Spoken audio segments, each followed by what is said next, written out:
إلهي واسع الكرم ورب البيت والحرم، إليك أتيت منكسرا منيبا أغبر القدم.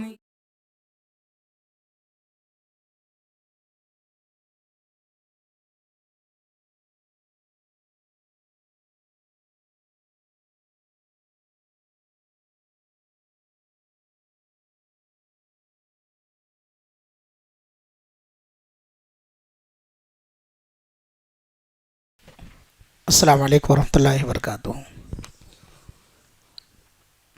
ان الحمد للہ نحمده ونستعینه ونستغفره ونعوذ باللہ من شرور انفسنا ومن سیئات اعمالنا، من يهده الله فلا مضل له ومن يضلله فلا هادي له، واشهد ان لا الہ الا اللہ وحدہ لا شریک له، واشهد ان محمدا عبده ورسوله۔ يا أيها الذين آمنوا اتقوا الله حق تقاته ولا تموتن إلا وأنتم مسلمون۔ يا أيها الناس اتقوا ربكم الذي خلقكم من نفس واحدة وخلق منها زوجها وبث منهما رجالا كثيرا ونساء، واتقوا الله الذي تساءلون به والأرحام إن الله كان عليكم رقيبا۔ يا أيها الذين آمنوا اتقوا الله وقولوا قولا سديدا يصلح لكم أعمالكم ويغفر لكم ذنوبكم، ومن يطع الله ورسوله فقد فاز فوزا عظيما۔ أما بعد، فأعوذ بالله من الشيطان الرجيم، بسم الله الرحمن الرحيم۔ إن الذين آمنوا وعملوا الصالحات كانت لهم جنات الفردوس نزلا۔ وعن أبي هريرة رضي الله عنه عن النبي صلى الله عليه وسلم قال: من بطأ به عمله لم يسرع به نسبه، رواہ مسلم۔ برادران اسلام، بزرگوں، نوجوانوں، عزیز بچوں اور پردہ نشین اسلامی ماں اور بہنوں، سب سے پہلے ہمیں اللہ رب العالمین کا شکر بجا لانا چاہیے کہ اس نے ہمیں ماہ رمضان نصیب فرمایا، اور اس سے بھی زیادہ شکر اس بات کا ادا کرنا چاہیے کہ رمضان کا جو سب سے فضیلت والا عشرہ ہے، آخری عشرے میں ہمیں سانس لینے کی توفیق عطا فرمائی، ورنہ کتنے ہمارے بھائی ماہ رمضان سے پہلے ہی ہم سے جدا ہو گئے ہیں، اور کتنے دوران رمضان میں ہم سے جدا ہوئے ہیں۔ ہم سب ان کے حق میں مغفرت کی دعا کریں، اللہ رب العالمین ان کے گناہوں کو معاف فرمائے، اللہ رب العالمین ان کی مغفرت فرمائے، اور ان کے درجات کو بلند کر کے انہیں جنت الفردوس میں اللہ تعالیٰ جگہ عطا فرمائے۔ جو باحیات ہیں، اللہ رب العالمین انہیں اپنی زندگی کی قدر کی توفیق عطا فرمائے، جس مقصد کے لیے ان کی تخلیق ہوئی ہے اس مقصد کو مطمع نظر رکھنے کی توفیق عطا فرمائے۔ جو آیت کریمہ آپ حضرات کے سامنے پڑھی گئی ہے، یہ سورہ کہف کی بڑی مشہور آیت ہے، اور حدیث بھی بہت ہی مشہور حدیث ہے حضرت ابو ہریرہ کے حوالے سے۔ انہی دونوں آیتوں اور حدیثوں کی روشنی میں آپ کے سامنے اعمال صالحہ سے متعلق کچھ باتیں بیان کی جائیں گی۔ میرے بھائیوں، جب بھی ہم قرآن مجید کھولتے ہیں تو جگہ جگہ پر اللہ تعالیٰ نے مومنوں کو خطاب کیا ہے، اور جہاں جہاں اللہ تعالیٰ نے ایمان والوں کو مخاطب کیا، وہاں اللہ رب العالمین ایمان کے ساتھ اگر آپ دیکھیں گے تو عمل صالح کا بھی اللہ تعالیٰ نے تذکرہ کیا، یعنی جہاں ایمان کی بات کی ہے اللہ تعالیٰ نے، وہاں اعمال صالحہ کا بھی ذکر اللہ رب العالمین نے رکھا ہے، جس سے معلوم ہوا کہ ایمان کے ساتھ عمل کی سخت ضرورت ہے۔ ایمان لانے کے بعد اگر آدمی عمل نہ کرے تو اس کا ایمان بیکار ہے۔ ایمان لانے کے بعد اسے عمل صالح کرنا چاہیے، کیونکہ اسی لیے وہ ایمان لا رہا ہے کہ مجھے اللہ تعالیٰ کی بتائے ہوئے طریقے کے مطابق زندگی گزارنا ہے، اور رسول اللہ صلی اللہ علیہ وسلم کی جو حدیث ہے، آپ نے جو عمل کیا ہے، آپ صلی اللہ علیہ وسلم نے جو کچھ فرمایا ہے، اسے فالو کرنا ہے۔ اسی کا نام اطاعت اور اسی کا نام عمل بھی۔ عمل سے زندگی بنتی ہے، جنت بھی جہنم بھی، یہ خاکی اپنی فطرت میں نہ نوری ہے نہ ناری۔ تو عمل ہی وہ چیز ہے جو رب تعالیٰ کی بارگاہ میں ہمیں کامیاب کر سکتا ہے۔ لیکن عمل کرنے کے بعد پھر ہمیں اترانے کی ضرورت نہیں ہے۔ عمل کے بعد ایک اور مرحلہ ہے، وہ ہے اللہ کی رحمت۔ اللہ کی رحمت کے بغیر کوئی بھی جنت میں نہیں جا سکتا ہے۔ اللہ کی رحمت کے بغیر کوئی بھی شخص اللہ رب العالمین کی بخشش نہیں پا سکتا ہے۔ نبی کریم صلی اللہ علیہ وسلم سے پوچھا گیا، کیا آپ بھی اللہ کی رحمت کے محتاج ہیں؟ تو آپ صلی اللہ علیہ وسلم نے کہا، وَأَنَا، میں بھی اللہ کی رحمت کا محتاج ہوں۔ اللہ اکبر! آپ نبی ہیں، اولاد آدم کے سردار ہیں، امام الانبیاء ہیں، خاتم النبیین ہیں، اللہ کے چہیتے نبیوں میں سے آپ ایک ہیں۔ اس کے باوجود آپ کہہ رہے ہیں کہ میں بھی اللہ کی رحمت کا محتاج ہوں۔ پتہ یہ چلا کہ ہم ایمان لانے کے بعد اعمال صالحہ انجام دیں تو ان اعمال صالحہ پر اترائے نہیں، ان اعمال صالحہ پر گھمنڈ نہ کرے، بلکہ اللہ سے دعا کرے کہ اللہ نے ہمیں یہ توفیق عطا فرمائی ہے، یہ عمل قبول فرما لے۔ جیسے حضرت ابراہیم اور حضرت اسماعیل نے خانہ کعبہ کی تعمیر کی تو وہ جگہ جگہ گنائے نہیں کہ میں نے یہ کام کر دیا ہے، میں نے یہ کیا ہے، میں کعبہ کا فاؤنڈر ہوں، میں فلاں کا فاؤنڈر ہوں، جیسا آج معاشرے میں ہے کہ میں فلاں مسجد کا فاؤنڈر ہوں، میں فلاں مسجد کا صدر ہوں۔ اترانے کی ضرورت نہیں ہے، پتہ نہیں آپ کی وہ خدمت اللہ قبول بھی کرے گا کہ نہیں کرے گا۔ اس لیے قبولیت کی فکر کرو۔ دونوں پیغمبروں نے اللہ سے دعا کی، ربنا تقبل منا انک انت السمیع العلیم۔ یہ چھوٹی سی خدمت پروردگارہ جو تیری توفیق سے ہو گئی ہے اسے قبول فرما لے۔ تو دعاؤں کو سننے والا ہے، تو جاننے والا ہے، آدمی نے کس نیت سے اس عمل کو انجام دیا ہے تو بخوبی اس سے واقف ہے۔ لہٰذا عمل کرنے کے بعد انسان کو اترانا نہیں چاہیے۔ میرے بھائیوں، میری ماں اور بہنوں، دنیا میں کامیابی صرف تخیلات سے نہیں ملتی کہ آپ ذہن میں خیالی پلاؤ بنائیں اور ادھر گھر بن کر کے تعمیر ہو گیا۔ بغیر آپ اس میں حرکت کیے، بغیر اس کو عملی جامہ پہنائے آپ کا گھر تیار نہیں ہو سکتا۔ آپ یہاں بیٹھے بیٹھے حج کا ارادہ کریں، آپ کا حج نہیں ہو جائے گا، اس کے لیے کارروائیاں کرانی پڑیں گی۔ آپ کو بھوک لگی ہے تو آپ سوچیں کہ میں جگہ پر بیٹھا ہوں، بریانی آ جائے، فلاں چیز آ جائے، نہیں آ جائے گی۔ اس کو حاصل کرنے کے لیے محنت کرنے کی ضرورت، اسے حاصل کرنے کے لیے آپ کو کوشش کرنے کی ضرورت ہے، عمل کرنے کی ضرورت ہے۔ صرف خیالی پلاؤ بنانے سے کامیابی نہیں مل سکتی۔ اسی طرح بغیر اعمال صالحہ کے صرف ایمان سے آدمی کامیاب نہیں ہو سکتا ہے۔ صرف ایمان سے آدمی کامیاب نہیں ہو سکتا۔ گویا ایمان کیا ہے؟ صرف ایک ہال ٹکٹ ہے۔ ہال ٹکٹ آپ کو مل گیا ہے، امتحان ہال میں وہ ہال ٹکٹ صرف سامنے رکھا رہے گا۔ امتحان ہال میں وہ ہال ٹکٹ صرف سامنے آپ کے رکھا رہے گا۔ آپ جو محنت کر کے آئے ہیں وہ پرچے پر لکھا جائے گا۔ آپ نے پہلے سے تیاری کیسی کی ہے؟ اگر آپ نے تیاری اچھی کی ہے تو قلم چلے گا، اگر آپ نے تیاری اچھی نہیں کی ہے تو پھر آپ کا قلم بند کا بند ہی پڑا رہ جائے گا۔ تو وہ ہال ٹکٹ اس کو سمجھیے۔ آپ اسلام کے اندر داخل ہو گئے، اللہ کو ایک مانے ہیں، آپ رسول اللہ صلی اللہ علیہ وسلم کو ایک مانے ہیں، تو اس کے تقاضے اب پورا کیجیے۔ عمل کر کے بتائیے کہ میں نے اللہ کو ایک مانا ہے، عمل کر کے بتائیے کہ میں صرف رسول اللہ صلی اللہ علیہ وسلم کا متبع اور فرما بردار ہوں، عمل کر کے بتائیے کہ میں اللہ کے علاوہ کسی اور کو نہیں مانتا۔ عمل کیجیے، عمل کریں گے تب آپ کے ذمے کامیابی اللہ رب العالمین نے رکھی ہے۔ تو یہ تھوڑی سی تمہیدی بات ہے۔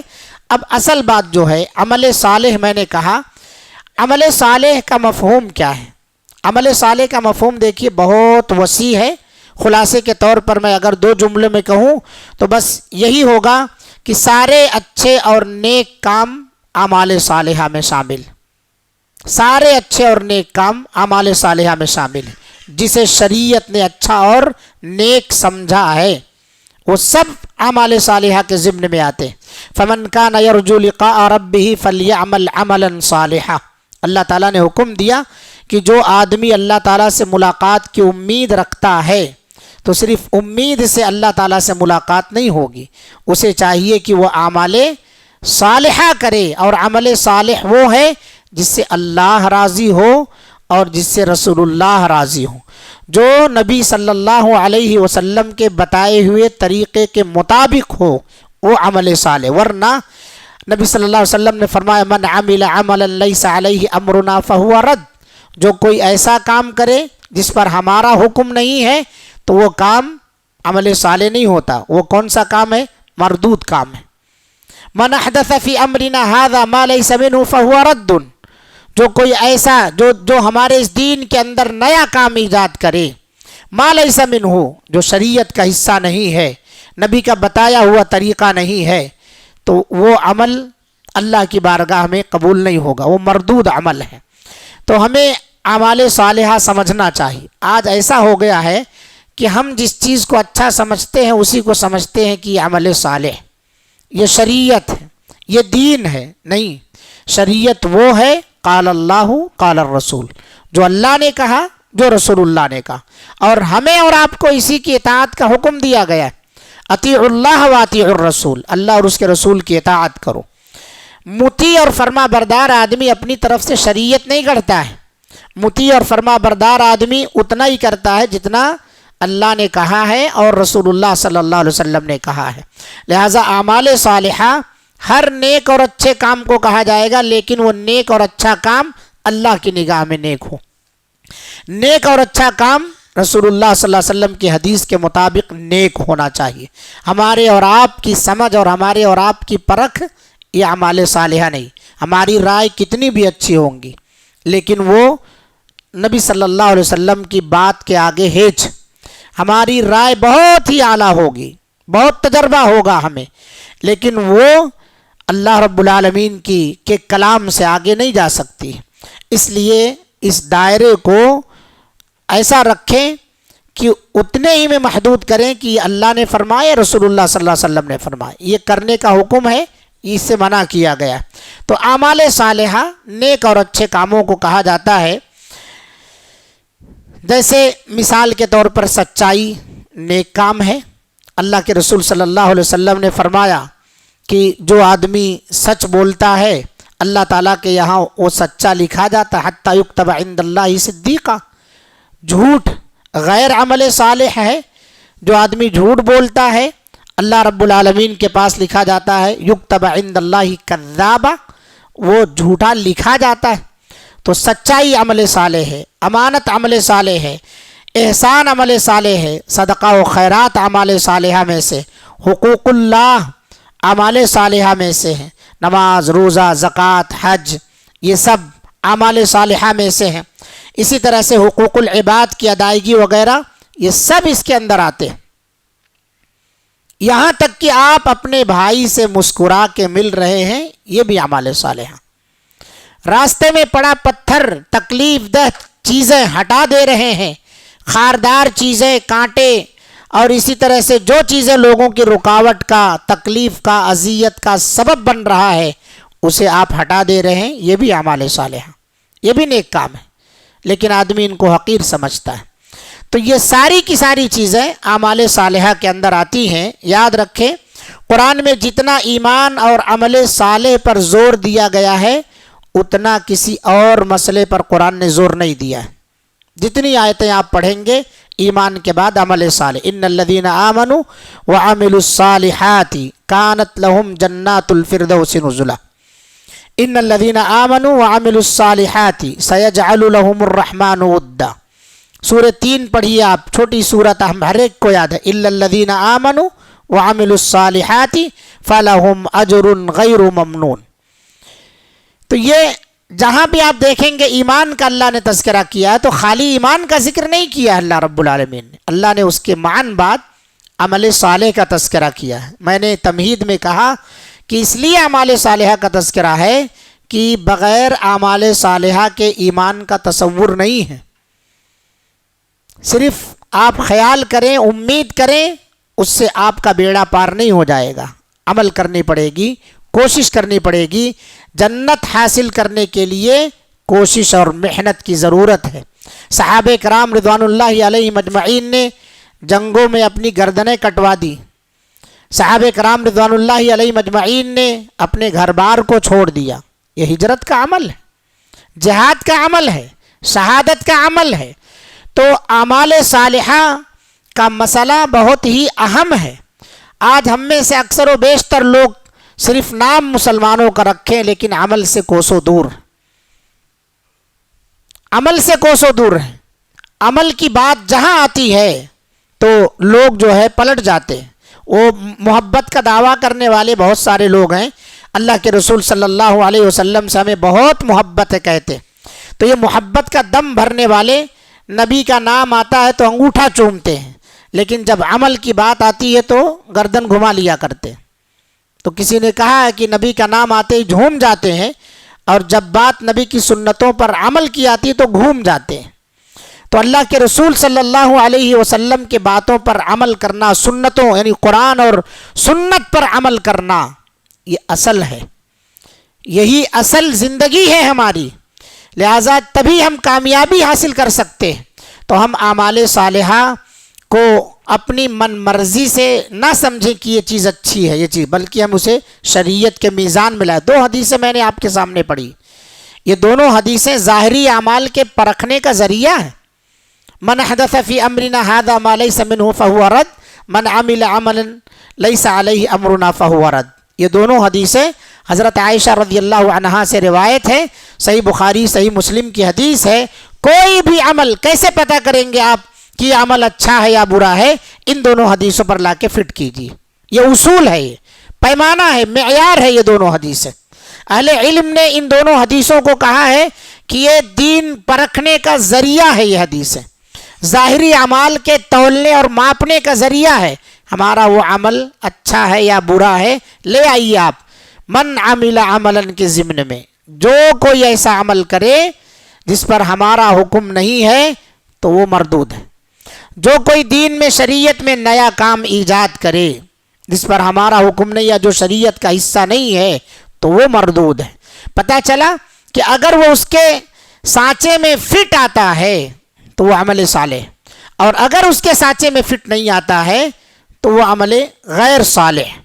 اسے ہم بدعت کا بھی نام دے سکتے ہیں، رسم و رواجوں کا بھی نام دے سکتے ہیں، فضول کام بھی کہہ سکتے ہیں، اور اسی طرح سے اسے مکروہ ناپسندیدہ ہر ایک کا نام دے سکتے ہیں، حرام بھی کہہ سکتے ہیں اس کو۔ لہٰذا ہم ان دونوں حدیثوں کو معیار بنا لیں، اعمال صالحہ تولنے کا، ناپنے کا ذریعہ بنا لیں، پرکھنے کا ذریعہ بنا لیں۔ تو میرے بھائیوں، یہ دو حدیثیں اچھی طرح سے ہر ایک کو یاد ہونی چاہیے کہ میرا عمل صالح ہے یا غیر صالح۔ اسے کیسے اندازہ لگائیں گے؟ نبی صلی اللہ علیہ وسلم کی ان دونوں حدیثوں کے ذریعے سے آپ پرکھ سکتے ہیں۔ قرآن مجید کے اندر اسی لیے اللہ رب العالمین نے ایمان کے ساتھ نیک اعمال کا بھی تذکرہ کیا ہے۔ آج انسان نیکیاں اور نیک اعمال سے بہت پیچھے ہوتا چلا جا رہا ہے، بہت پیچھے ہوتا چلا جا رہا ہے، اور کچھ لوگ تو زعم میں مبتلا ہے۔ وہ زعم کیا ہے؟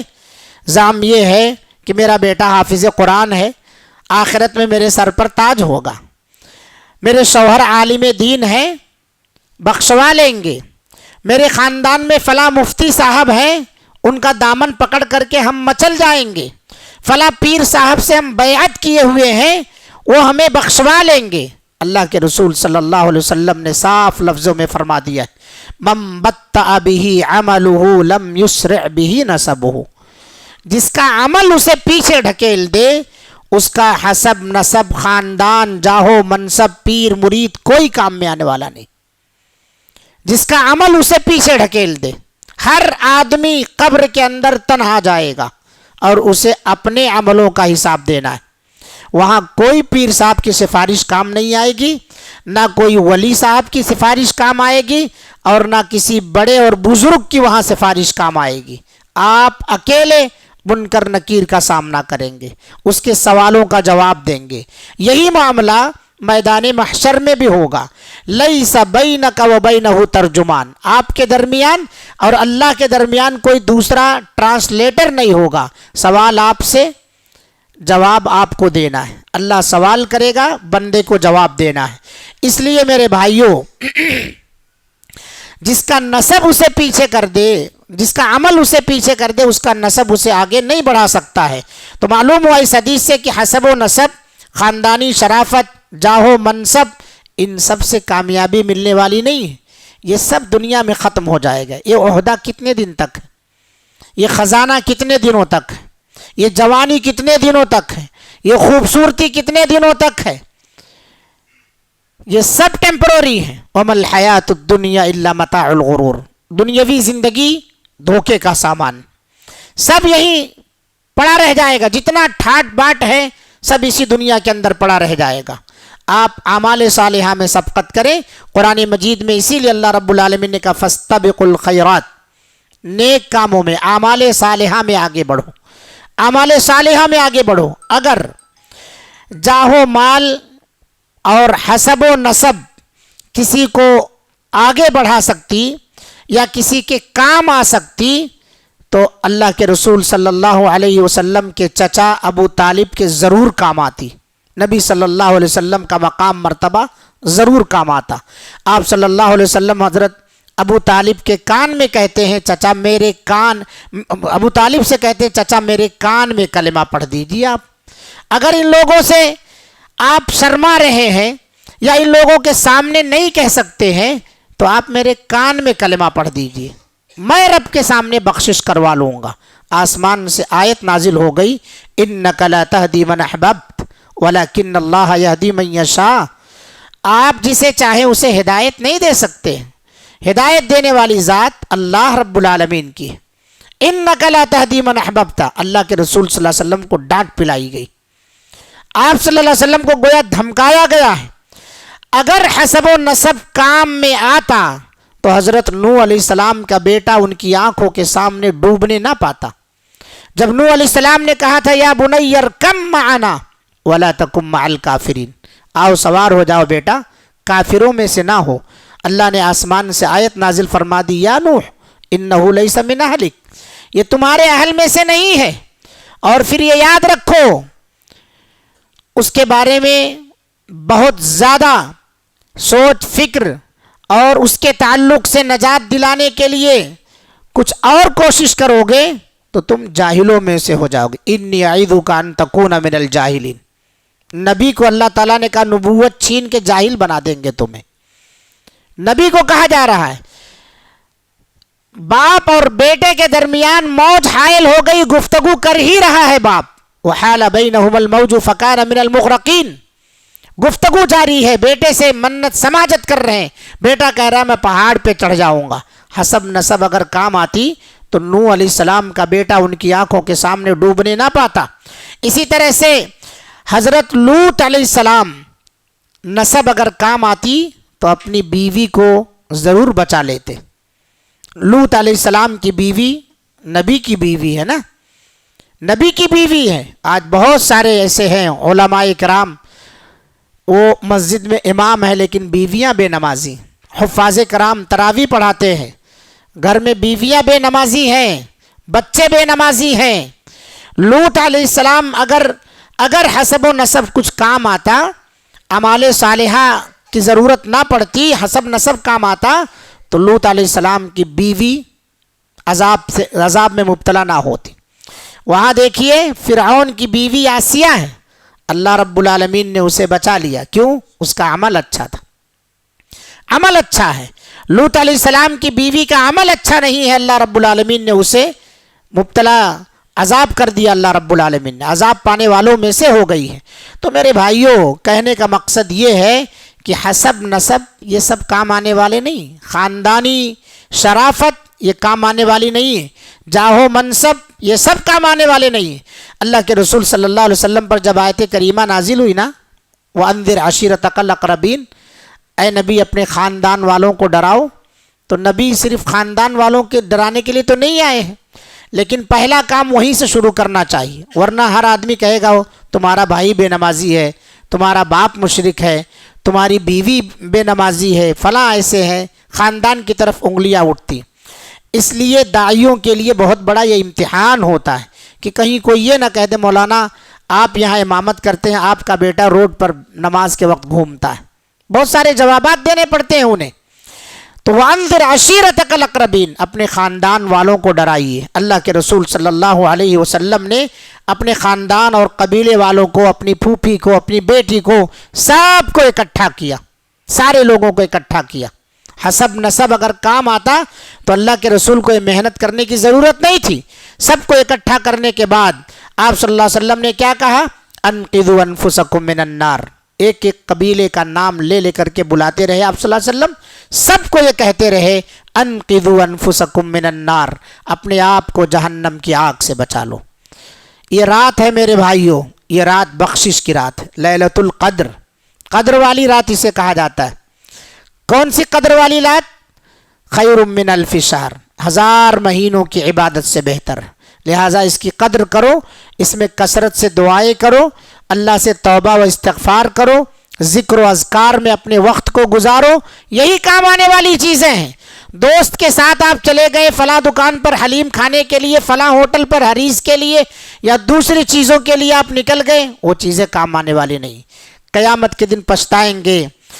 یا ویلتا لیتنی لم اتخذ فلانا خلیلا، کاش میں اس کو دوست نہ بنایا ہوتا. لیلۃ القدر، جو رات آئی اس رات کی میں قدر کر لیا ہوتا. وَيَوْمَ يَعَضُّ الظَّالِمُ عَلَى يَدَيْهِ، وہ صرف اتنا ایسے نہیں پچھتائے گا، اپنی انگلی کو اپنے دانتوں تلے دبائے گا، نہیں چبائے گا انگلی کو، اپنے آپ کو ہی سزا دے گا وہ، اور اس دوستی پر پچھتائے گا جو دوستی اعمال صالحہ کی طرف لے جانے والی نہ ہو. تو اس رات کی قدر کرو. ماؤں بہنوں، آپ بھی اس رات کی قدر کریں، کیونکہ آپ کی تعداد کو اللہ کے رسول صلی اللہ علیہ وسلم نے جہنم میں سب سے زیادہ دیکھا ہے. آپ صلی اللہ علیہ وسلم نے کہا عورتوں کی تعداد کو میں نے جہنم میں سب سے زیادہ دیکھا ہے. پوچھا گیا وجہ کیا ہے؟ 2 ہی وجہ بتائی آپ صلی اللہ علیہ وسلم نے. وہ وجہ ہے تکثرن اللعن و تکفرن العشیرہ، تم کثرت سے لعن طعن کرنے والی ہو اور اپنے شوہروں کی ناشکری کرنے والی ہو. یعنی ان دونوں کو اگر غور کیا جائے تو یہ دونوں برائیاں زبان سے تعلق رکھتی ہیں، زبان سے تعلق رکھتی ہیں. زبان کی حفاظت خواتین کو کرنی چاہیے، اور زبان کی حفاظت میں ان کی حفاظت. من یضمن لی ما بین لحییہ وما بین رجلیہ اضمن لہ الجنہ، اللہ کے رسول صلی اللہ علیہ وسلم کی حدیث ہے، جو شخص بھی چاہے مرد ہو یا عورت اپنے شرمگاہ کی حفاظت کی ضمانت دے دے اور اپنے زبان کی حفاظت کی ضمانت دے دے، میں اسے جنت کی گارنٹی دیتا ہوں، میں اسے جنت کی گارنٹی دیتا ہوں. باہر نکلنے کے بعد ان کی غیبت ان کی غیبت، اس سے بہتر اللہ کے گھر میں رہے. پوری روئے زمین میں سب سے بہترین جگہ اللہ کا گھر ہے. مسجد میں بیٹھ کر کے قرآن کی تلاوت کریں، باہر کے پالوشن اور دوسرے شور شرابے سے اپنے آپ کو محفوظ رکھ کر کے اس رات کی قدر کرو. اللہ کے رسول صلی اللہ علیہ وسلم اپنے خاندان والوں کو اکٹھا کر کے کیا کہتے ہیں؟ انقذوا انفسکم من النار. حسب نسب کام آنے والا نہیں ہے. میرے قبیلے والوں، اپنے آپ کو جہنم کی آگ سے بچا لو. میرا بھی یہی پیغام ہے. ام القریٰ کے مصلیوں، اپنے آپ کو جہنم سے بچانے کا سامان تیار کر لو، جہنم سے بچانے کے لیے اپائے کر لو، انتظام کر لو. یہ رات اللہ نے جہنم سے بچنے کے لیے ہی ہمیں عطا فرمائی، بخشش کے لیے ہمیں عطا فرمائی. اس کے لمحے لمحے کی قدر کرو. آپ صلی اللہ علیہ وسلم نے بیان فرمایا فَإِنِّي لَا أَمْلِكُ لَكُم مِّنَ اللَّهِ شَيْئًا، میں اللہ کے پاس کچھ بھی اختیار نہیں رکھوں گا. آج لوگ نبی صلی اللہ علیہ وسلم کو مختار کل کہتے. آپ اعلان کر رہے ہیں فَإِنِّي لَا أَمْلِكُ لَكُم مِّنَ اللَّهِ شَيْئًا غَيْرَ أَنَّ لَكُمْ رَحِمًا سَأَبُلُّهَا بِبِلَالٍ، سوائے رشتہ داری کے. جو رشتہ مجھ سے اور آپ سے لگتا ہے، یہ رشتہ داری، اور وہ بھی دنیا میں صرف کام آئے گی، آخرت میں کوئی کام نہیں آئے گی. یہ رشتہ داری آخرت میں کچھ بھی کام نہیں آ سکتی. معلوم ہوا قیامت والے دن حسب و نسب کام آنے والا نہیں ہے. حتیٰ کہ نبی کی قرابت بھی، رشتہ داری بھی ان کے رشتہ داروں کو فائدہ نہیں پہنچائے گی. وہ فاطمہ، وہ پھوپھی صفیہ، سب کو آپ صلی اللہ علیہ وسلم نے مخاطب کیا انقذی نفسک من النار، اپنے آپ کو میری پھوپھی صفیہ جہنم سے بچانے کا انتظام کر لو. بیٹی کو، وہ بیٹی فاطمہ رضی اللہ عنہا، آپ صلی اللہ علیہ وسلم نے کہا جس نے فاطمہ کو تکلیف دی اس نے مجھے تکلیف دی. فاطمہ میرے جگر کا ٹکڑا ہے. اتنی محبت حضرت فاطمہ سے. اور آپ آخرت میں اسی بیٹی سے دامن جھاڑ رہے ہیں، کہہ رہے ہیں یا فاطمہ بنت محمد انقذی نفسک من النار، اپنے آپ کو جہنم سے بچا لو بیٹا، میں آخرت میں کچھ کام آنے والا نہیں ہوں، کچھ کام آنے والا نہیں ہوں۔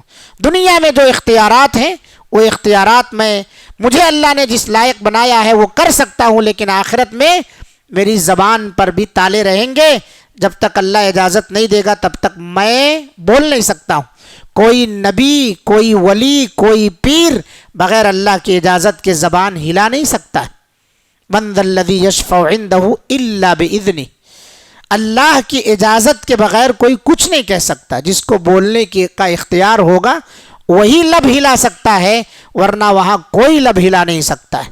یوم یفر المرء من اخیہ وامہ وابیہ وصاحبتہ وبنیہ، بھائی بھائی سے بھاگے گا، باپ بیٹے سے بھاگے گا، بیوی شوہر سے بھاگے گی۔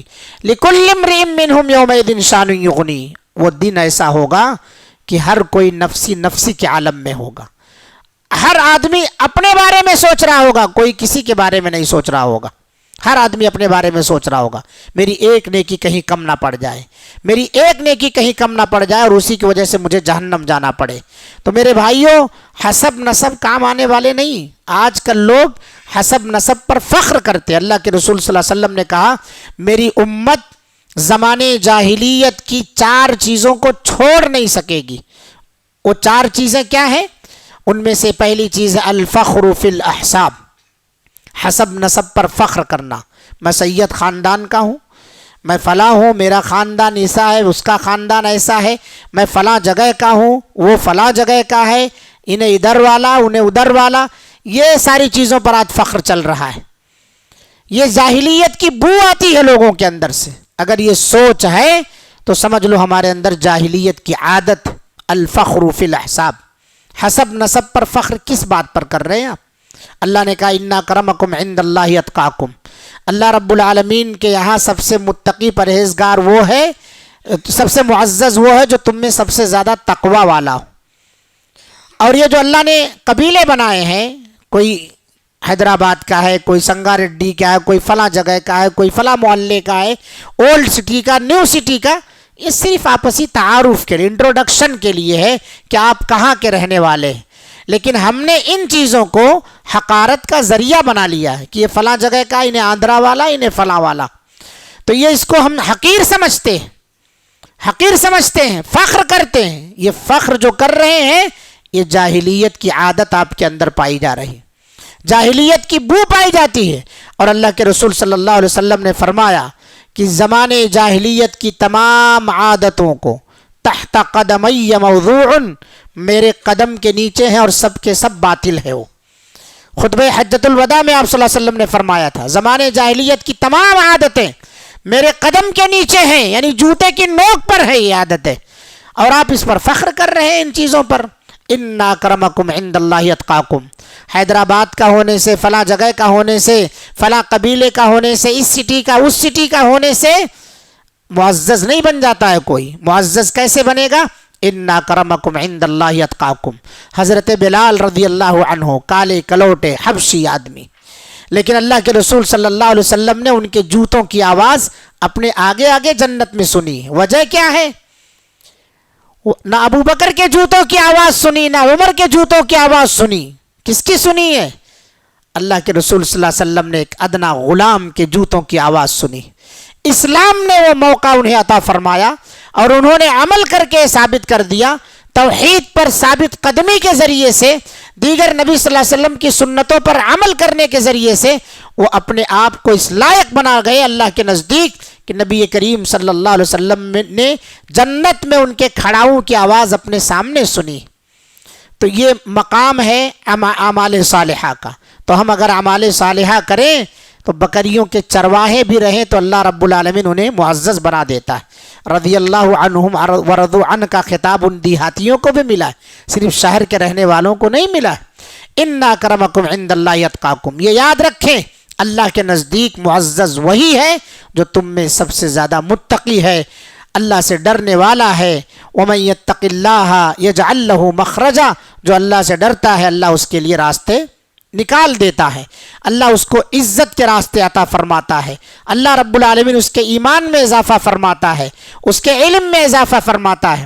لہٰذا ہم حسب و نسب پر فخر نہ کریں، ہم خاندانی شرافت پر فخر نہ کریں، ہم صرف اور صرف ایمان لا کر کے ہاتھ کٹا کے بیٹھے نہ رہیں، بلکہ اعمال صالحہ میں آگے بڑھنے کی کوشش کریں۔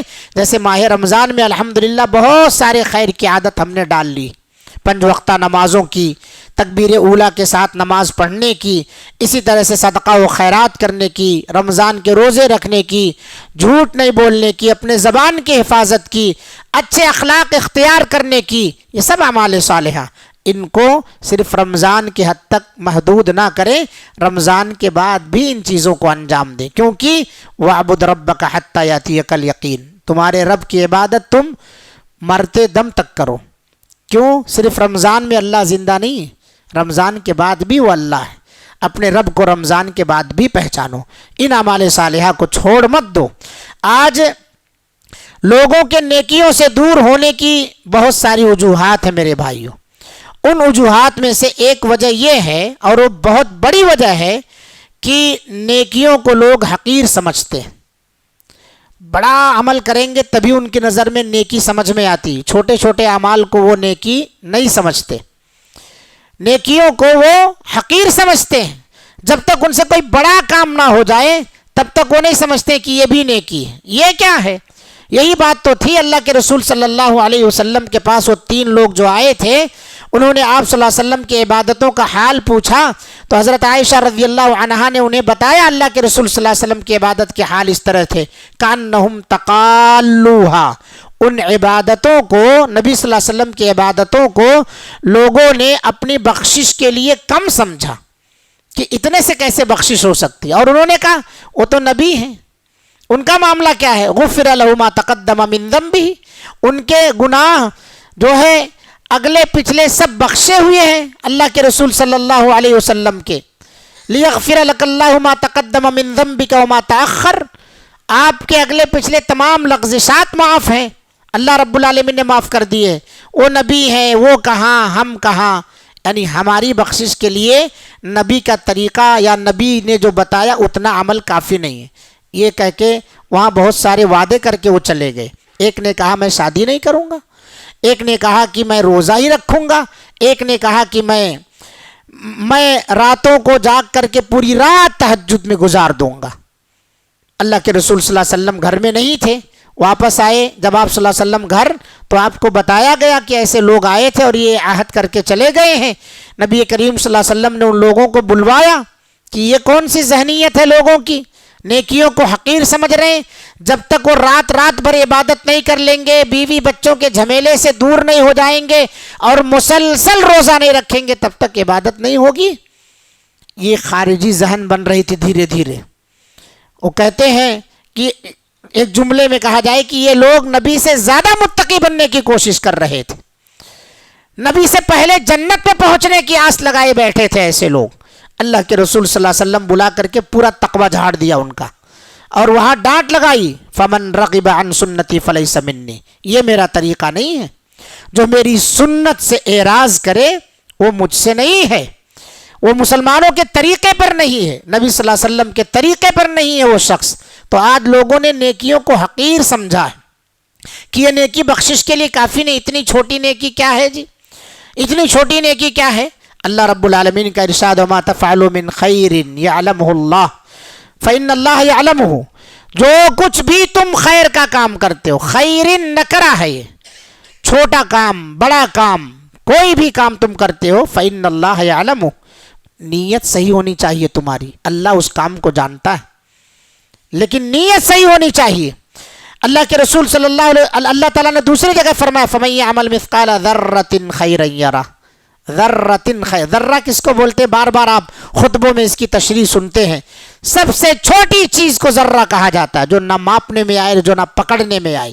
بعض اہل علم نے اس کی تشریح کی ہے کہ روشن دان سے گرمی کے زمانوں میں جو روشنی آتی ہے اور اس میں چھوٹے چھوٹے ذرات نظر آتے ہیں، آپ ہاتھ لگائیں تو آپ کے ہاتھ میں نہیں آتے ہیں لیکن نظر آتے ہیں وہ، بعض نے کہا نہیں چونٹی ہے، امام شافعی وغیرہ، امام شوکانی وغیرہ نے کہا ذرہ سے مراد چونٹی ہے۔ مقصد کہنے کا یہ ہے ذرہ بالکل چھوٹی چیز، اتنی بھی نیکی اگر آپ نے کی ہے، خیر کا کام آپ نے کیا ہے، اسے بھی اللہ کے یہاں آپ محفوظ پائیں گے۔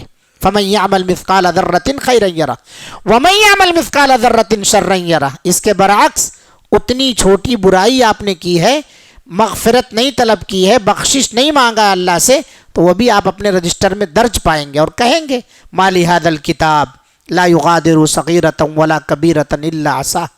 اس کتاب کو کیا ہو گیا، نہ اس نے چھوٹی نیکی چھوڑی نہ کوئی بڑی نیکی چھوڑی، إِلَّا أَحْصَاهَا، سب کو شمار کر لیا ہے، سب ہے اس کے اندر۔ لہذا نیکیوں کو حقیر نہ سمجھیں، نیکی کو حقیر سمجھنا نیکیوں سے دور ہونے کا ذریعہ ہے۔ جو آدمی چھوٹی چھوٹی نیکیوں کو حقیر سمجھتا ہے، یہ اتنی چھوٹی نیکی کو آپ اتنا بڑا بنا رہے ہیں۔ کچھ لوگ جو ایسا کرتا ہے اس کو بھی کرنے نہیں دیتے۔ میرے بھائیوں، ابو ذر رضی اللہ عنہ سے روایت ہے، اللہ کے رسول صلی اللہ علیہ وسلم نے ابو ذر رضی اللہ عنہ سے کہا لا تحقرن من المعروف شیئا، ابو ذر کسی بھی بھلائی کو چھوٹی نہ سمجھو، وَلَوْ أَن تَلْقَ أَخَاكَ بِوَجْهٍ طَلِقٍ، اگرچہ تمہارے بھائی کے ساتھ مسکرا کر ملنا ہی کیوں نہ ہو۔ بھائی کے ساتھ مسکرا کر ملنا یہ نیکی کا کام ہے۔ ہم میں سے اس عادت سے ہم دور ہوتے جا رہے ہیں، بھائیوں سے نفرت کرنے میں آگے ہیں، بھائیوں کو پیٹھ دکھانے میں آگے ہیں، پیٹھ پیچھے غیبت کرنے میں آگے ہیں، لیکن اس کے سامنے ہم مسکرا کے ملنے کو تیار نہیں ہیں کہ نبی صلی اللہ علیہ وسلم کی یہ حدیث ہے ہم مسکرا کے اپنے بھائی سے ملاقات کریں۔ تو لوگ جس کو نیکی سمجھتے ہیں اسی کو انجام دیتے ہیں، اور یہ سوچ رکھتے ہیں کہ پتہ نہیں میں یہ نیکی کروں گا تو لوگ اس کی قدر کریں گے یا نہیں کریں گے۔ اصل اسی میں ہم مار کھا جاتے ہیں، اسی لیے ہم نیکیوں سے پیچھے جاتے ہیں کہ ہم نے نیکی جو کی ہے، اگر نیکی کر بھی رہے ہیں تو نیکیاں لوگوں کو دکھانے کے لیے کر رہے ہیں کہ لوگ کیا کہیں گے۔ آپ یہ پرواہ مت کیجئے کہ لوگ کیا کہیں گے، لوگوں کا رب کیا کہے گا یہ سوچیے آپ۔ لوگوں کے رب کی نگاہ میں اس نیکی کی قدر ہے، اس نیکی کی قدر ہے، اور وہی قدر کرے گا وہی آپ کو نجات بھیجے گا۔ اسی لیے شاعر کہتا ہے کتنی بھی چھوٹی ہو نیکی تو اسے ہلکی نہ جان، کتنی بھی چھوٹی ہو نیکی تو اسے ہلکی نہ جان، رب کو بخشش کے لیے کوئی بہانہ چاہیے، کوئی بہانہ چاہیے۔ آئیے اس بہانے پر دو تین واقعات بڑے مشہور ہیں، لیکن میں اشارے کنائے میں وقت کی قلت کی وجہ سے آپ کے سامنے رکھتا ہوں کہ زانیہ عورت نے کتے کو پانی پلا دیا تو جنت میں چلی گئی۔ میں بڑی تفصیل میں نہیں جانا چاہتا۔ زانیہ عورت ہے، زنا کبیرہ گناہوں میں سے، اور شادی شدہ اگر کوئی زنا کرے تو اسلام نے اس کے قتل کی اجازت دی ہے، یعنی اسے رجم کیا جائے گا، سنگسار کیا جائے گا۔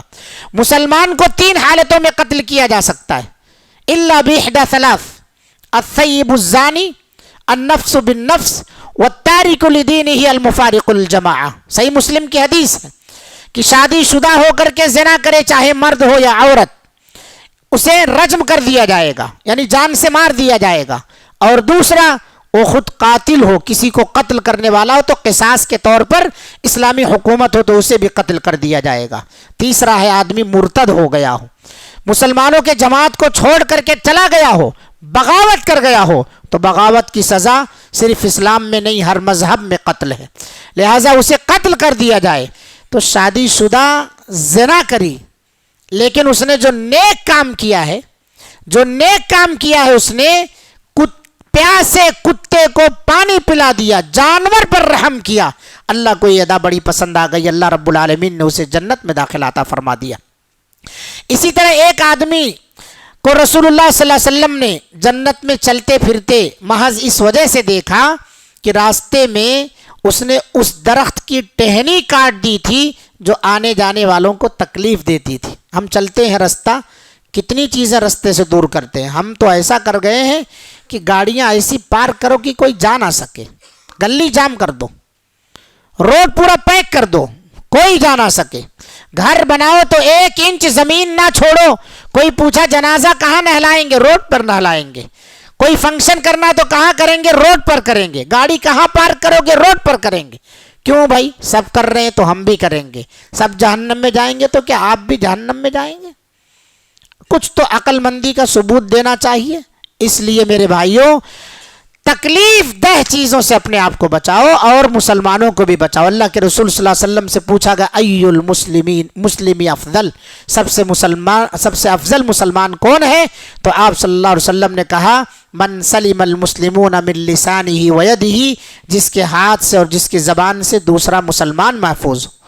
اس دوسرے مسلمان میں ہمارے ماں باپ بھی آتے ہیں، اس دوسرے مسلمان میں ہماری بیوی بچے بھی آتے ہیں جن پر ہم اپنے زبان کی تیزی کو کبھی کنٹرول میں نہیں لاتے.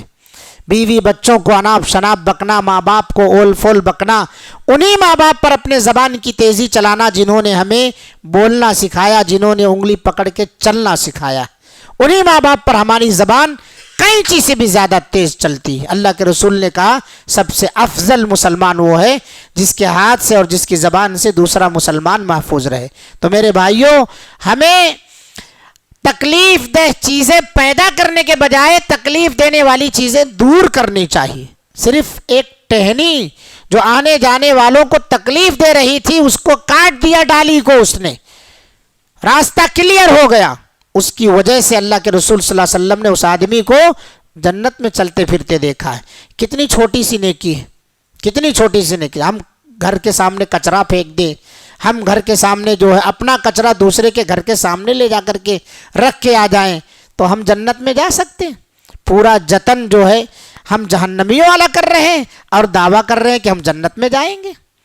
پوری تیاری جہنمیوں والی ہے اور دعویٰ کر رہے ہیں کہ ہم جنت میں جائیں گے. اس لیے اعمال صالحہ کی ضرورت ہے. اسی طرح سے اپنے ابھی حضرت بلال کا واقعہ آپ کے سامنے پیش کیا. ہمیشہ باوضو رہا کرو، ہمیشہ باوضو رہو گے تو اس کا فائدہ کیا ہوگا؟ جنت میں آپ بھی جائیں گے اسی طرح جیسے حضرت بلال کے کھڑاؤں کی آواز آ رہی تھی. اور وضو جب بھی بناؤ 2 رکعت تحیۃ الوضو پڑھ لیا کرو. اس کی عادت ڈال لو مسلمانوں، اس کی عادت ڈال لو میری ماں اور بہنوں. ہمیشہ پاک صاف رہنے کی عادت کرو. ان اللہ یحب التوابین ویحب المتطہرین. اللہ توبہ کرنے والوں کو اور پاک صاف رہنے والوں کو پسند کرتا، محبت کرتا اللہ رب العالمین ان لوگوں سے. ایسے ہی اپنے بھائی سے مسکرا کر ملنا بھی نیکی اور ثواب کا کام ہے.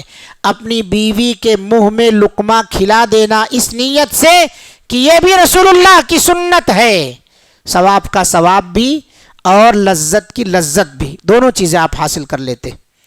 اپنی بیوی کے منہ میں اگر آپ نے لقمہ ڈال دیا ہے، کھلا دیا ہے اسے، تو یہ بھی اللہ رب العالمین کی طرف سے آپ کے کھاتے میں نیکی لکھی جائے گی. ہم ان چھوٹی چھوٹی چیزوں کو حقیر سمجھتے، کبھی نہیں انجام دیتے ان تمام چیزوں کو. لہٰذا یہ چھوٹی چھوٹی نیکیاں ہی ہمیں ہمارے لیے اونچائی اور دیوار بنانے کا، نیکیوں کا دیوار بنانے کا ذریعہ بنتی ہے. چھوٹی بوند بوند سے کہا جاتا ہے کہ قطرے قطرے سے گھڑا بھر جاتا ہے، دریا بن جاتا ہے. ایسے چھوٹی چھوٹی نیکیاں آپ جمع کرتے جائیں، انشاءاللہ العزیز اللہ رب العالمین آپ کے لیے مغفرت اور آپ کے لیے جنت کا وعدہ کیا ہے. نیکیوں کے انجام دینے میں جلدی کیا کریں. ایک کمی ہمارے اندر یہ آتی ہے کہ ہم ٹالتے رہتے ہیں، آج کل بہت زیادہ ہے، یا ہمارے یہاں مشہور ہو گیا ہے دیکھ لیں گے، بعد میں کر لیں گے. میرے بھائیوں کسی نیکی کا موقع اگر ہے تو اسے ہاتھ سے جانے نہیں دینا چاہیے. موت زندگی کا کوئی بھروسہ نہیں. میں نے شروع میں کہا کچھ ہمارے بھائی رمضان سے پہلے چلے گئے، کچھ رمضان کے اندر چلے گئے. ابھی پتہ نہیں ہے 8-10 دنوں میں کون کون رہے گا، کون چلا جائے گا. جو موقع مل رہا ہے اس موقع کو دونوں ہاتھوں سے لینے کی کوشش کرو. یہ رات ہے، اس کے بعد کی راتیں اللہ اگر عطا فرما رہا ہے انہیں ضائع اور برباد نہ کرو. اللہ رب العالمین نے کہا فاستبقوا الخیرات الی اللہ مرجعکم جمیعا. لوگوں نیک کاموں کی طرف، اعمال صالحہ کی طرف سبقت کرو، کمپٹیشن کرو، سب کو اللہ ہی کی طرف لوٹ کر کے آنا ہے. نبی صلی اللہ علیہ وسلم نے فرمایا اقتنم خمسا قبل خمس. 5 چیزوں کو 5 چیزوں کے آنے سے پہلے غنیمت سمجھو. اسی میں ایک چیز آپ نے فرمائی ہے حیاتک قبل موتک. اپنی زندگی کو موت آنے سے پہلے غنیمت جانو، موت آنے سے پہلے غنیمت جانو. اس زندگی کے اندر اعمال کو انتظام کر لو، جنت کے میں جانے والے اعمال کو، کیونکہ پھر آخرت میں ہوگا لیبلوکم ایکم احسن عملا. وہاں امتحان ہوگا کہ تم میں سے عمل کے اعتبار سے سب سے اچھا کون ہے، تو ہم سب سے اچھے بن کر کے یہاں سے جائیں تاکہ آخرت میں پچھتاوا نہ ہونے پائے، تو نیکیوں میں دیری نہ کریں ہم۔ اسی طرح سے جنت میں آدمی جب اپنے سے اونچے مقام کے جنتی اور جنت کی نعمتوں کو دیکھے گا تو اسے سب سے زیادہ جس چیز پر پچھتاوا ہوگا، سب سے زیادہ جس چیز پر وہ افسوس کرے گا، اس کا وہ لمحہ ہوگا جو اللہ کے ذکر کے بغیر گزر گیا۔ آج ہمارے وقت ایسے ہی ضائع برباد ہو جاتا ہے، ہم موبائل پکڑ لیے تو گھنٹہ گھنٹہ اسی میں چلا جاتا ہے۔ وہ لمحہ سب سے زیادہ پچھتاوے کا ہوگا جو اللہ کے ذکر کے بغیر گزر گیا ہے۔ اس بات کے علاوہ کسی بات پر اس کو اتنا افسوس نہیں ہوگا جتنا افسوس اس پر ہوگا۔ لہٰذا اپنے اوقات کی قدر کرو، اوقات کی قدر کرو۔ اللہ کے رسول صلی اللہ علیہ وسلم نے فرمایا نعمتان مغبون فیہما کثیر من الناس، دو نعمتیں ایسی اللہ نے عطا فرمائی ہیں جس کے اندر اکثر لوگ جو ہے بٹا لگاتے، ڈنڈی مارتے ہیں۔ وہ دو نعمتیں کیا ہیں؟ الصحت والفراغ، صحت و تندرستی، والفراغ اور خالی وقت۔ خالی وقت کو ضائع برباد نہ کرو، اپنی صحت کی حفاظت کرو۔ اول فول چیزیں یا ایسی ویسی چیزیں کھا کر کے صحت خراب نہ کرو۔ رمضان کے مہینے میں دن بھر روزہ رکھتے ہیں، اللہ نے صحت کا ایک ذریعہ ہے، تقویٰ پرہیزگاری عمل کے اعتبار سے ہے۔ جسم کو بھی متقی بناؤ، آپ جسم کو متقی کھانے کے اعتبار سے بنائیے۔ آپ کے صحت کے لیے جو چیزیں مضر ہیں اسے اوائڈ کیجیے، آپ صحت کے لیے جو چیزیں مفید ہیں اسے آپ کھائیے۔ اور کلو واشربو ولا تسرفو، کھاؤ پیو اسراف نہ کرو، اعتدال کے اندر زندگی گزارو۔ صحت کی قدر کر لو میرے بھائیو، صحت ہے تو سب کچھ ہے، دولت پڑی رہے، صحت نہیں ہے تو سب بیکار ہے۔ آپ ہاسپٹل میں پڑ جائیں گے، 10,000 کوئی لا کے دینے والا نہیں ہے کہ لو چاچا علاج کرا لو، الا ماشاء اللہ۔ اس لیے ہاسپٹل کے شکار ہونے سے بچو، اور وہ ہم کر سکتے ہیں۔ بڑی بڑی بیماریوں سے اپنے آپ کو بچانے کے لیے کھانے پینے کا نظام درست کر لیں، اپنے سونے جاگنے کا نظام درست کر لیں۔ تو صحت میں لوگ ڈنڈی مار رہے ہیں، خالی وقت میں لوگ ڈنڈی مار رہے ہیں، سب سے زیادہ اس کے اندر ڈنڈی مار رہے ہیں۔ تو اس کا ہمیں خیال کرنا چاہیے۔ دو باتیں آپ کے سامنے میں ذکر کر کے اپنی بات کو ختم کروں گا، وہ یہ ہے کہ ایمان اور عمل صالح کے فوائد کیا ہیں۔ اگر ہم ایمان لاتے ہیں اور اعمال صالحہ کرتے ہیں تو اس کے فوائد کیا ہیں۔ اللہ رب العالمین نے قرآن مجید کے اندر ارشاد فرمایا من عمل صالحا منکم من ذکر او انثی وهو مؤمن فلنحینہ حیاتا طیبہ، تم میں سے جو آدمی چاہے مرد ہو یا عورت عمل صالح کرتا ہے اس حال میں کہ وہ مومن ہے تو فلنحینہ حیاتا طیبہ، ہم اسے خوشحال زندگی عطا فرماتے۔ بعض لوگوں نے خوشحال زندگی کی تفسیر کی ہے کشادہ رزق اللہ تعالیٰ عطا فرماتا ہے۔ اگر ہم ایمان والے ہیں اور عمل صالح والے ہیں، اعمال صالحہ میں عقیدہ توحید کے بعد سب سے بڑا عمل اگر کوئی آتا ہے تو وہ نماز کا ہے۔ اللہ نے نمازیوں کے لیے وعدہ کیا ہے وَأَمُرْ أَهْلَكَ بِالصَّلَاةِ وَاسْتَبِرْ عَلَيْهَا لَا نَسْأَلُكَ رِزْقًا نَحْنُ نَرْزُقُكَ وَالْعَاقِبَةُ لِلتَّقْوَىٰ، نبی کو حکم دیا ہے کہ آپ اپنے اہل و عیال کو نماز کا حکم دیں، خود بھی نماز کے پابند رہیں۔ وَاسْتَبِرْ عَلَيْهَا لَا نَسْأَلُكَ رِزْقًا، ہم آپ سے روزی نہیں مانگتے۔ آج کتنے ہمارے بھائی ہیں جو شکایت کرتے ہیں کہ تنخواہ آنے سے پہلے ختم ہو جاتی ہے، یا اسی طرح سے بزنس نہیں چل رہا ہے، یا فلاں چیز کی پریشانی ہے۔ میرے بھائی نماز پڑھو اور استعینوا بالصبر والصلاۃ ان اللہ مع الصابرین، صبر کرو، اللہ رب العالمین سے نماز اور صبر کے ذریعے مدد طلب کرو۔ اللہ نے روزی کا وعدہ کیا نمازیوں سے، لا نسألک رزقا، ہم تم سے روزی نہیں چاہتے، نحن نرزقک، ہم آپ کو روزی دیں گے۔ تو اعمال صالحہ میں نماز سب سے اہم عمل ہے اللہ تعالیٰ کے حقوق میں سے، لہٰذا اسے انجام دیجیے۔ بے نمازیوں کی تعداد دن بدن بڑھتی چلی جا رہی ہے، گھر گھر بے نمازی ہے، گھر کے اندر ایک دو نمازی مل رہے ہیں، اور پھر اوپر سے یہ سب شکایتیں ہیں۔ ایک گھر بھی، اگر ایک گھر کے اندر بھی کوئی بے نمازی ہے، یہ بے برکتی کی نحوست اس گھر میں پڑ سکتی ہے، اس گھر میں پڑ سکتی ہے۔ لہٰذا خیال کریں ہمارے بچے، بیوی، ہم سب کے سب 5 وقتہ نمازوں کے پابند بنے۔ جب ہمارے یہاں ایمان اور عمل صالح ہوگا تو اس سے اللہ کی محبت حاصل ہوگی۔ اللہ نے کہا ان الذین آمنوا وعملوا الصالحات سیجعل لهم الرحمن ودا، جو لوگ ایمان لاتے ہیں، عمل صالح کرتے ہیں، اللہ رب العالمین ان قریب ان سے محبت کرے گا۔ اللہ تعالیٰ ایسے لوگوں سے محبت کر رہا ہے اعمال صالحہ انجام دینے سے۔ فرشتوں کی محبت حاصل ہوتی ہے عمل صالحہ کرنے سے۔ قرآن پڑھیں تو قرآن کے پڑھنے والے کے پاس فرشتہ آ کر کے اپنا منہ اس کے منہ میں لگا دیتا ہے۔ فرشتہ قرآن کی تلاوت کرنے والے کے پاس اپنا منہ لا کے اس کے منہ میں لگا دیتا ہے، اس کی حاضری لے کر آسمان میں پہنچ جاتا ہے، اللہ کے پاس ذکر کیا جاتا ہے اس کا۔ اللہ تعالیٰ آسمان والوں سے کہتا ہے کہ میں اس بندے سے محبت کرتا ہوں، اور جاؤ اعلان کر دو کہ پورے آسمان والے اس بندے سے محبت کریں۔ اللہ اکبر۔ کیا کرنا ہے آپ کو؟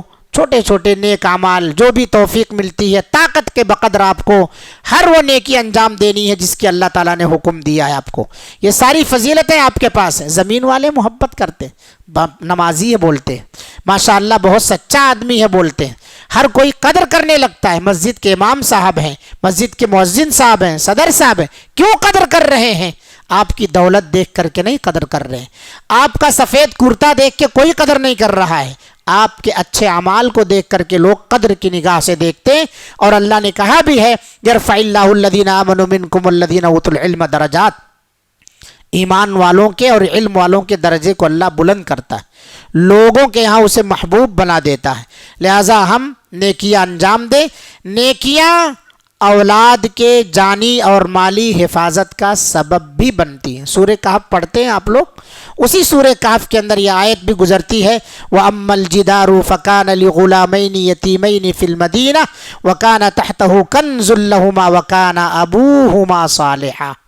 وہ دیوار جو گر رہی تھی، حضرت خضر نے اسے اٹھانے کا حضرت موسیٰ علیہ السلام سے کام لیا۔ موسیٰ علیہ السلام نے کہا جس گاؤں والوں نے ہماری مہمان نوازی نہیں کی ان کی دیوار آپ کھڑی کر رہے ہیں۔ بعد میں انہوں نے بتایا کہ میں نے دیوار کیوں کھڑی کی، کیونکہ وہ دیوار دو یتیم بچوں کی تھی، ان کے ماں باپ نے اس کے نیچے خزانہ چھپایا تھا۔ وَكَانَ أَبُوهُمَا صَالِحًا، ان کے باپ نیک تھے، ان کے باپ نیک تھے، اس نیکی کا صلہ یہاں مل رہا ہے۔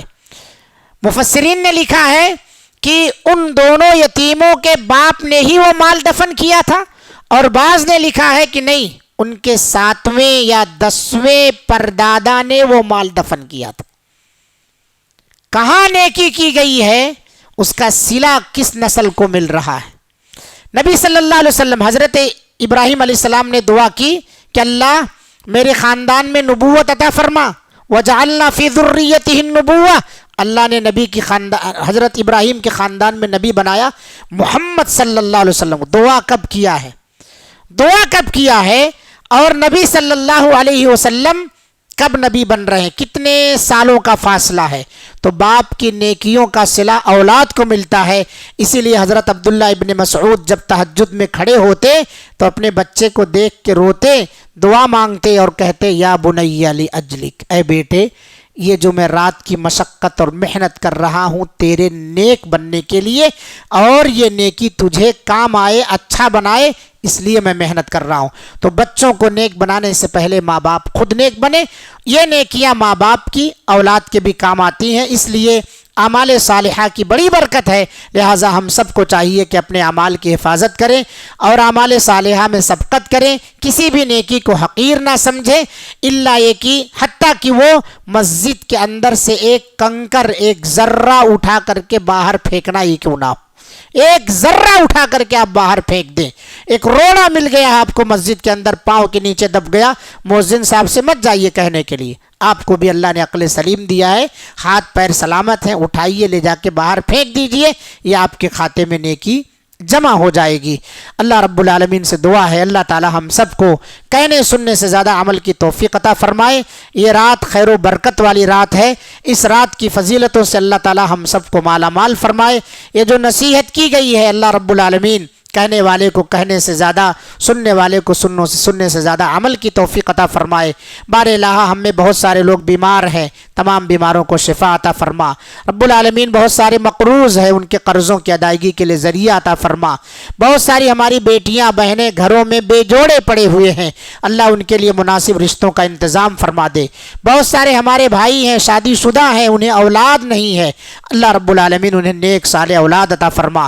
جو بھی ان کے صحت و تندرستی تندرستی میں کمیاں کوتاہیاں ہیں، اللہ رب العالمین دوا علاج میں وہ مصروف ہیں، اللہ تعالیٰ دواؤں میں اثر پیدا فرما، ان کی اصلاح فرما، ان کے جسمانی اصلاح فرما رب العالمین۔ جو لوگوں کو اولاد سے تو نے نوازا ہے ان کی اولاد کو نیک اور صالح بنا رب العالمین۔ جو بھائی ہم سے وفات پا گئے ہیں، ہمارے درمیان نہیں ہیں، ان کی مغفرت فرما، جو زندہ ہے اللہ تعالیٰ ان کی حفاظت اور سلامتی عطا فرما، مسلمانوں کی حفاظت فرما، مسلم امہ کی حفاظت فرما رب العالمین۔ ہماری گردنوں کو جہنم سے آزاد فرما دے، ہمارے آبا و اجداد کی گردنوں کو جہنم سے آزاد فرما دے رب العالمین۔ ہم تمام لوگوں کو معاف فرما، ہمیں دوسروں کو معاف کرنے کی توفیق عطا فرما۔ اللہم انکا عفو تحب العفو فاعف عنی، اللہم انکا عفو تحب العفو فاعف عنا۔ اللہ ہم سب کو معاف فرما، تو معافی کو پسند کرتا ہے، تو معاف کرنے والا ہے۔ ہم سب کو اللہ رب العالمین اپنے فضل و کرم سے معاف فرما، ہمارے گناہوں کو، غلطیوں کو، لغزشوں کو معاف فرما، ہمارے مردوں کو، ہمارے عورتوں کو، ہمارے بزرگوں کو، ہمارے بچوں کو اللہ رب العالمین معاف فرما دے۔ اللہ رب العالمین نوجوان نسلوں کی حفاظت فرما، اللہ رب العالمین نوجوان نسلوں کی حفاظت فرما، اللہ رب العالمین ہمارے بچوں کے مستقبل کو روشن فرما۔ بہت سارے بچے امتحان لکھ رہے ہیں، اللہ ان کے امتحان کو آسان بنا دے، اللہ رب العالمین ان کا نتیجہ جب آئے تو کامیابی کا نتیجہ آئے اور انہیں قوم و ملت کے لیے نفع بخش بنا رب العالمین۔ ہم سب کی دعاؤں کو قبول فرما، ہماری چھوٹی بڑی عبادتوں کو قبول فرما۔ ربنا تقبل منا انک انت السمیع العلیم وتب علینا انک انت التواب الرحیم، وآخر دعوانا الحمدللہ رب العالمین، والسلام علیکم ورحمۃ اللہ وبرکاتہ۔ سبحانک اللہم وبحمدک اشہد ان لا الہ الا انت استغفرک واتوب الیک۔ جزاکم اللہ احسن الجزا۔